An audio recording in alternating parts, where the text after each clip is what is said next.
Do we vanish like morning mist? Or do we cross into a dimension that defies human logic?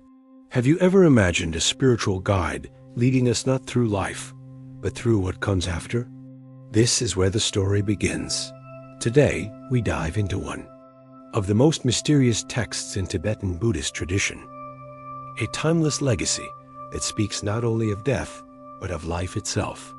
Its name is Bardo Thodol, better known in the West as the Tibetan Book of the Dead. Imagine standing at the threshold, between this world and something far greater. There, it's not just emptiness that awaits, but the possibility of awakening. Bardo Thodol is not just a manual.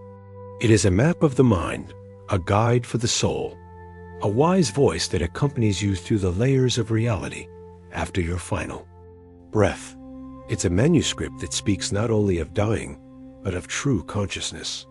This sacred text is believed to originate from the teachings of Padmasambhava, a great master who, in Tibetan tradition, is more than a historical figure.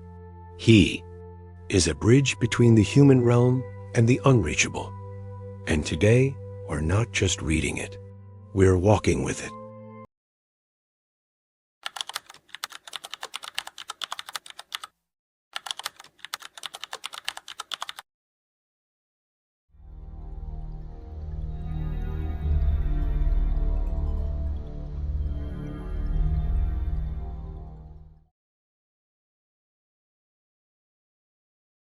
Behind the name Bardo Thodol stands a figure not only revered, but seen as the light that illuminates Tibet's spiritual darkness, Padmasambhava.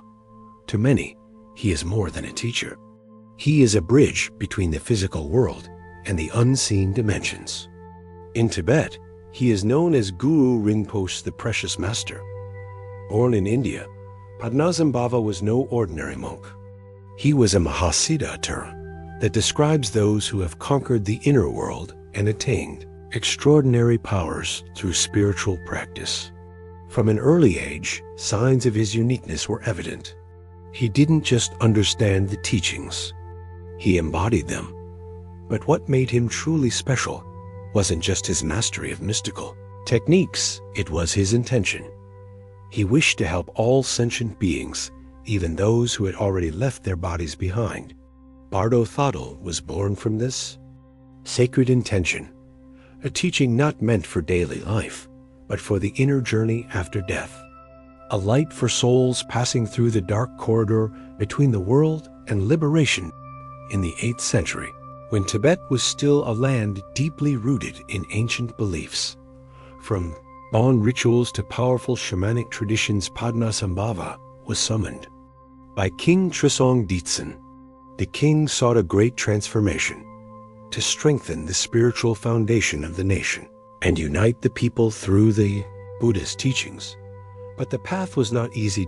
Tibet at that time wasn't an empty land waiting for new teachings. It was full of local spirits, guardian deities, and ancestral beliefs that had lived on for centuries. Many of these forces resisted the arrival of Buddhism.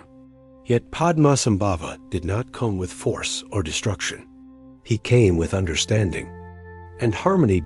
Through his deep knowledge of tantric practice and sacred rituals, he didn't destroy these ancient forces.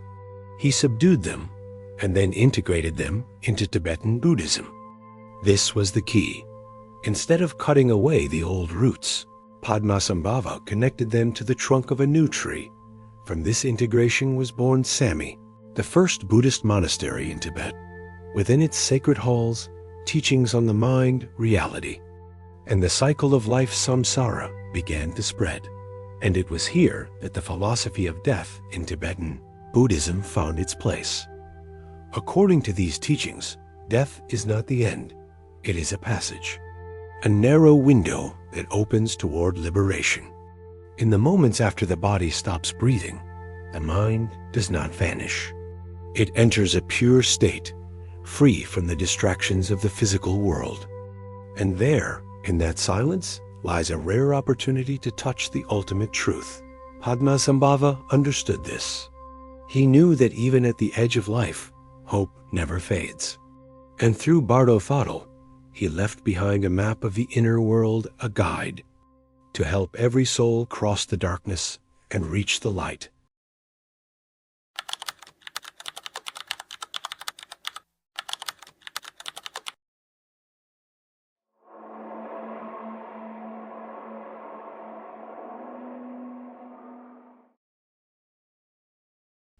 Imagine this. Your body stops breathing. Your heart no longer beats. The physical world you once knew, the faces of loved ones, the sound of the wind, the taste of morning coffee vanishes in an instant. And yet, something remains. A consciousness. A stillness that isn't emptiness, but an open space of possibility. This is the moment Padmasambhava saw as a rare opportunity. He understood a vital truth. While life is a place for growth and learning, many of us never truly awaken. We're busy, distracted, trapped in illusions, fears, and sorrows that constantly obscure the inner light within us. But when death arrives, when the body no longer confines consciousness, there is a fleeting moment of freedom. And it is precisely there that the doorway to enlightenment may swing wide open. Unfortunately, most people don't know how to pass through it. That's why Padmasambhava created something that had never existed before, a spiritual teaching not just for the living, but also for those who have died. This teaching is not merely a guide, it is a torch, a light that can illuminate even the darkest corridors between life and rebirth, a map to liberation in the midst of the chaos of death. That is Bardo Thodol. Padmasambhava's purpose was clear: to help souls in transition avoid drowning in fear and instead recognize who they truly are. Pure awareness that was never born and can never die. In his teachings, Padmasambhava describes the post-death journey as passing through 3 bardos, or transitional states. The first is Chikhai bardo, the moment of death itself. Here, the physical body dissolves, and the soul long hidden behind the senses is freed from all limitations. And what appears? A light, but not just any light. This is the primordial light, the pure radiance of true awareness, brilliant, overwhelming, and indescribably beautiful. In the Bardo Thodol, this light is said to be so intense, so complete, that it terrifies those unprepared to face it. Yet this is our deepest nature, the essence that has always been there, beyond the layers of ego and illusion. If, in that moment, the soul can recognize this light, the journey ends. There is no need to pass through the other bardos. No more rebirth. No more cycles of suffering. Only total peace, what many traditions call nirvana. But here lies the challenge. When truth reveals itself so naked and radiant, most souls turn away, afraid, confused. They don't recognize their own light. Padmasambhava understood this. He knew that true awareness cannot be taught through doctrine or speech. It must be experienced directly. And so, his teaching is not about theory, but about inner readiness. Because in the Chikhai bardo, there are no more roles, names, or life stories. Karma stops. Identity dissolves. And only one thing remains: who you truly are when all the layers of the world fall away.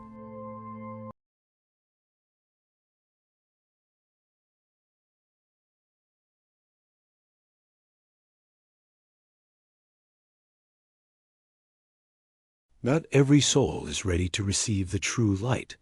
For some, the light is not a homecoming. It is something terrifying. Too bright, too honest. They turn away, not because they don't want to be free, but because of fear, because of their attachment to the world they knew. And so, the door to liberation closes, and the soul's journey continues to the next stage, Chönyid bardo, the bardo of visions. Here, things become more complex, both beautiful and terrifying. Imagine yourself released from the body, floating in a boundless field of awareness. No time, no direction. And suddenly, forms begin to appear. Lights, sounds, faces, beings astonishing or frightening. But none of them come from outside. They arise from within you. Carl Jung once said that gods and demons are projections of the unconscious human psyche. And in Chönyid Bardo, this becomes visibly true. Everything you ever denied, loved, feared, or desired manifests in vivid form. The soul meets its own visions, and this is not a metaphor. It is a spiritual mirror, without any filters. At first, peaceful visions emerge, holy figures radiating serenity and wisdom. They may appear as Buddhas, bodhisattvas, or soft luminous forms. They are reflections of your soul's highest potential, the qualities you nurtured during life: love, compassion, courage, inner stillness. But this is not a stage for performance. It is the deepest test of your inner being. If your awareness is not ready, even beauty can be disorienting. Many souls retreat. They doubt. Even peace can feel foreign to a soul that spent a lifetime restless. And when serenity is rejected, the subconscious opens its next chapter. Terrifying visions. Here, your fears take form. Fierce faces, screaming voices, strange creatures appear without warning. But these are not external demons. They are you, your unresolved rage, repressed desires, the wounds you buried throughout your life. These figures are not enemies. They are aspects of yourself you have not yet accepted. But because they appear so vividly and intensely, the unawakened soul sees them as threats, not reflections. This is the beauty and the challenge of Chönyid Bardo. You come face to face with yourself without masks. For those who understand, it is a space for reconciliation, a rare chance to see every part of the self honestly and say, I am no longer afraid. I am ready to embrace it all. But for those unprepared, the journey continues. And the farther it goes, the dimmer the light becomes. The path home feels more distant. And yet one truth remains certain. Even in the darkest visions, the opportunity to awaken is always present. For truth never fully dies. It merely waits for us to stop running and begin recognizing who we truly are.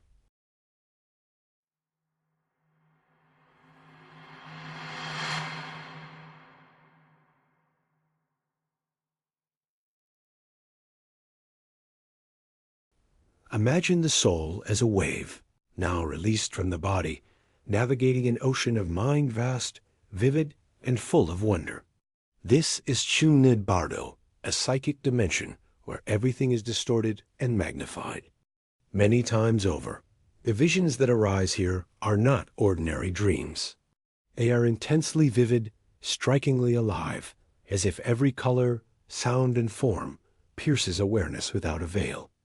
These are not mere illusions, but manifestations of the soul's deepest burdens, its fears, hopes, wounds, and even miracles.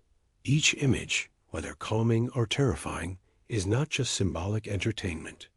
They are veiled lessons, portraits of the soul, calling us to recognize and accept the parts of ourselves that have long been hidden or rejected. Soul that can maintain awareness in this state holds a secret key, the realization that all these appearances are nothing more than projections of its own mind. When this is seen clearly, fear begins to dissolve, and freedom becomes tangible in this realm.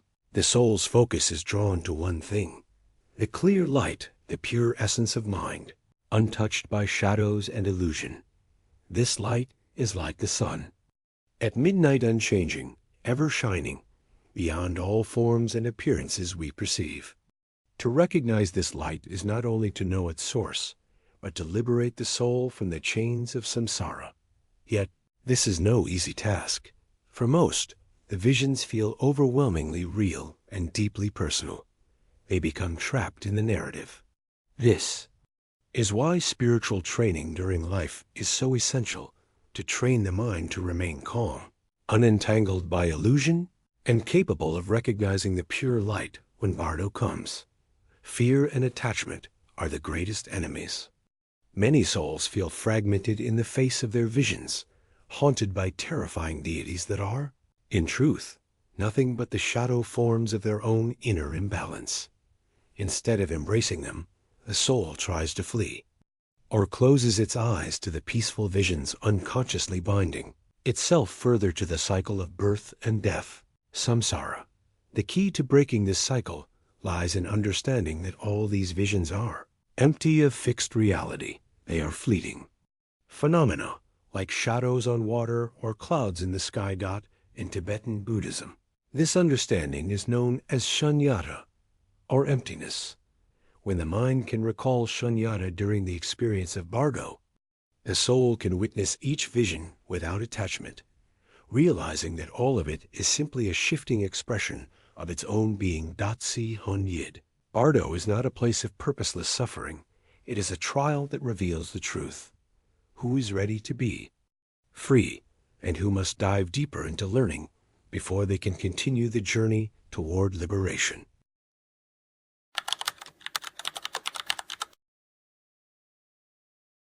After passing through the waves of light and shadow, the soul now arrives at the final stage, Siddhapa Bardo.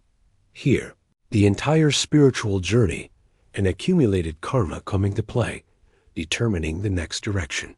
It is as if our whole life story condenses into a single point of decision, choosing the next body and the life that awaits. Imagine the soul standing at a crossroads, surrounded by powerful energies that stir its deepest desires and fears. All unresolved attachments and urges act like magnets, pulling the soul toward experiences that mirror its past lives. Unfaced fears can lead us back into the same cycles of suffering. Yet, within this vortex, there is hope, full awareness, and inner calm can open the door to wise choices, not driven by impulse or emotional entanglement. This is the final opportunity to break free, to choose liberation over endless rebirth. Bardo Thodol teaches that the new body we choose is not merely physical, but a reflection of our inner state. That choice emerges from the soul's deepest calling, shaped by its spiritual journey and karmic imprint. Each new birth is a chance to learn and grow, but also a potential fall back into suffering if we fail to release our inner bonds. But for those who have practiced letting go of illusions and fear, for those who have trained the mind to remain aware and tranquil, Siddhapa Bardo becomes the gateway to merge with the clear light, the peak of spiritual realization, no longer bound by the cycle of birth and death. Preparation for this moment truly begins while we are still alive. By observing and understanding our desires and fears, we strengthen the ability to stay centered amidst the inner drama of Bardo. Meditation, contemplation of death, and other spiritual practices are precious provisions, so that when the time comes, the soul remains free and awake. The core message is simple, yet profound. Life and death are one flowing continuum. The cycle of rebirth is merely an extension of our inner choices.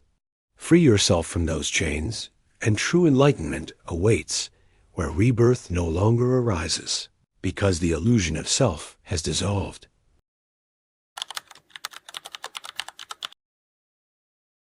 The Bardo Thodol is not merely a sacred text or a collection of mystical teachings far removed from everyday life. It is a mirror for the soul, a map for the inner journey, and a guide for facing the inevitable. Death. It reminds us that death is not the end of the story, but the beginning of a new chapter 1, filled with mystery and possibility.